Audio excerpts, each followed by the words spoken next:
We usually don't get into the habit of recommending soundbars over a good entry-level 5.1 surround sound system, but sometimes budget restraints or room size just won't allow for a multi-speaker setup. In those scenarios, a soundbar may be the only option to get bigger, bolder sound that just isn't possible from your TV. So that's why today we're going to be taking a look at the SONOS Beam sold at Costco, which is their entry-level soundbar, coming in at around $370. And if that sounds like something you'd be interested in, then stick around and we'll get into it right after the intro.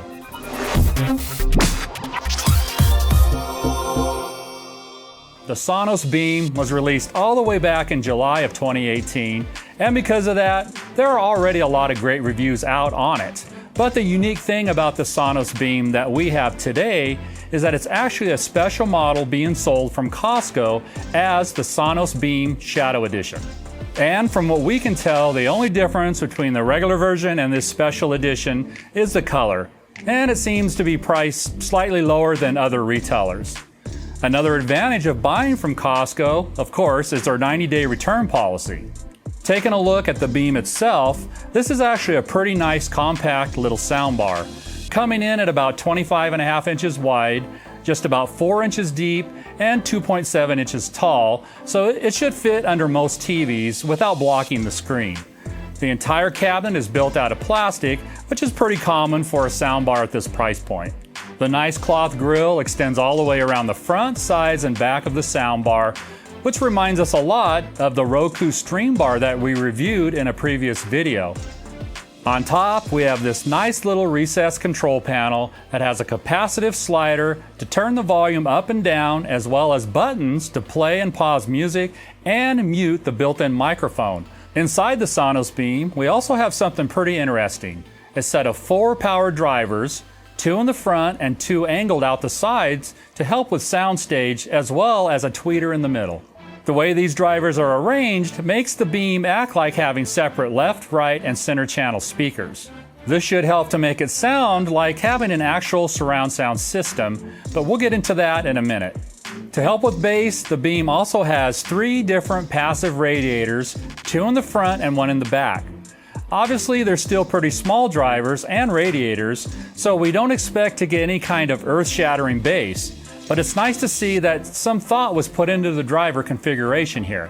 One of the biggest selling points of SONOS gear is just how easy it's supposed to be to set up, which is reflected in its minimal I/O panel on the back. All we have here is the power plug, an HDMI ARC port, and an Ethernet jack for hardwiring it to your network. This means that to hook everything up, all you're going to need is an HDMI cable to connect to the TV's HDMI ARC port, and of course, you're going to need to connect the power cord. Now, if you have a slightly older TV that doesn't have HDMI ARC, SONOS actually included an adapter that lets you convert the HDMI on the soundbar into an optical Toslink connector for your TV. It's really nice that they included this feature, but it almost feels like the adapter was a complete afterthought. Rather than the adapter plugging into the soundbar and giving you a port for a separate Toslink cable, the adapter has an HDMI plug, so you have to use an HDMI cable, and it gives you an optical plug to connect directly to the TV. This kind of seems like a bad design because depending on where your Toslink port is, you could be putting a lot of unnecessary stress on the port because of the extra weight of the cable and adapter. This isn't a very smart thing to do because Toslink plugs and jacks are made entirely out of plastic. Other than that though, the Beam is pretty easy to get hooked up, and you won't even have to worry about the adapter if your TV has HDMI ARC support. Once we had the SONOS Beam all hooked up, it was time to go ahead and start setting it up with the mobile app. One thing that you might have noticed is that the Beam doesn't come with its own remote. This is because you're meant to control it with either your phone, your voice, or the existing remote that comes with your TV. We'll be doing our setup on an Android phone, but this will also work just fine on an iPhone or an iPad as well. Obviously, the first thing we had to do was install the SONOS app and set up a new system.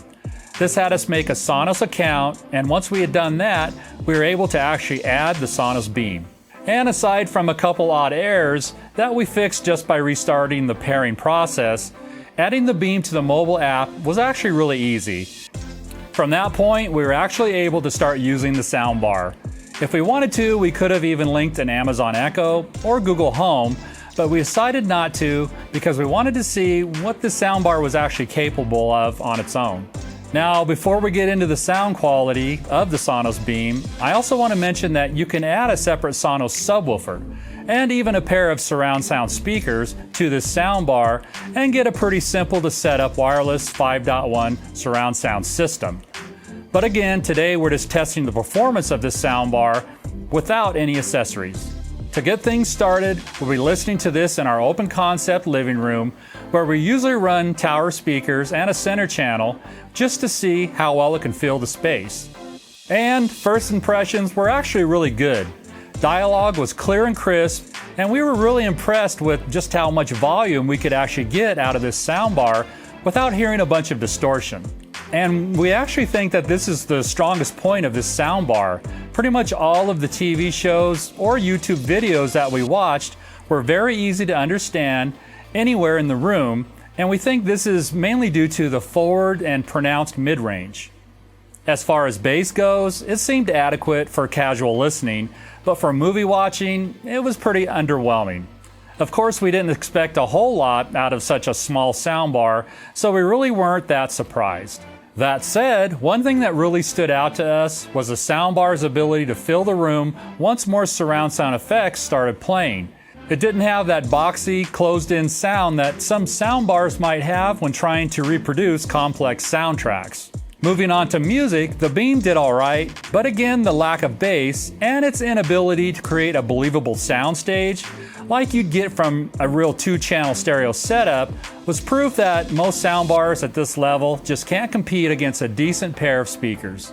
Now, to keep things in perspective, we weren't really expecting this to best a 5.1 surround sound system or even a 2-channel stereo.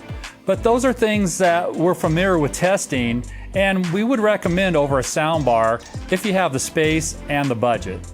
But that's not to say that this soundbar is bad by any means. It's actually one of the better soundbars that I've heard, and I feel like you get a lot of features and great sound for the price.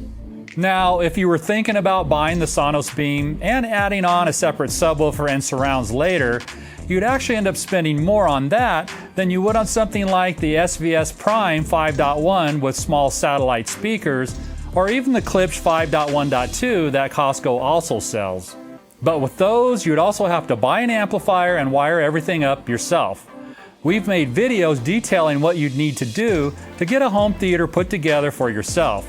But if you don't want to go through that struggle, the Sonos system does offer a very easy setup at a premium price.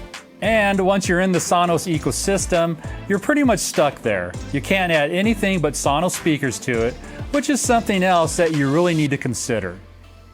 Alright guys, that's it for our Sonos Beam review. Let us know down in the comments if you're going for a soundbar or a full 5.1 setup, and if you want to see more videos like this, here are a couple that I think you might find helpful. Don't forget to like, subscribe, and ring the bell, and as always, have an awesome day.